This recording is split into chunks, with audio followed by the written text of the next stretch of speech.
Good morning. David Broussard, and I'm cutting an order of 8x8 beams right now, and I've got a few 6x6s to cut after that. And I started noticing my blade's getting a little duller, but I'm trying to get the most out of my blade. And I had it perfectly lined up. So this has to do with lining up your blade level with the bed. Okay, so I had it perfectly lined up. I knew that was right. And I still started getting a little wavy thing, when I try to give a little speed to it, and so I thought, well, maybe I'm just trying to cut too fast. Well, after a while, I realized I was having a problem with this roller. This roller over here slides in and out. And the closer you slide it to your saw blade over here, the tighter it's going to be against the blade.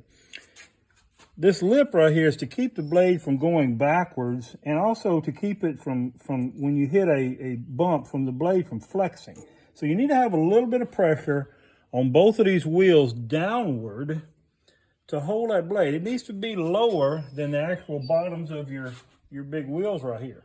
And because I'm a speed reader and I don't read directions very well, I used to think that this adjustment was one bolt all the way through. It's not, okay? These are two bolts, one coming in the top, one coming in the bottom, with a locking nut right here. And this shaft, this square chunk of iron that comes through here, is threaded on both sides. So you have to loosen both of them and either press down with your nut or let it come up or whatever. And that is how you adjust those things. So now I have adjusted this one down to 9 1/8. My original measurement on both of them were 9 1/4. So now I need to take this one down to 9 1/8, as long as it's the same from here to here, wherever you are. I think we're going to be in good shape. And that's going to put more tension on the blade and keep it, when you hit those hard points, from flexing. This is an 1 1/4 blade.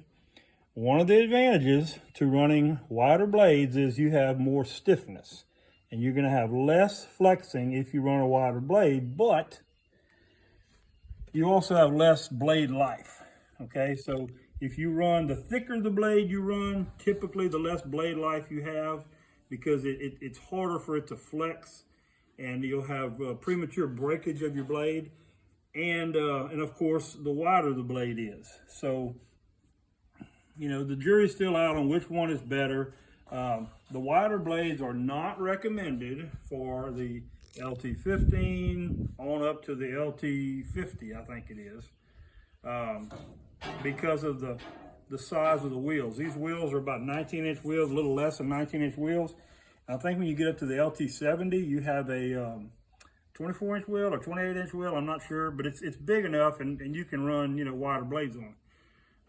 They don't recommend it, but I know a lot of people who do run the 1 1/2 blades.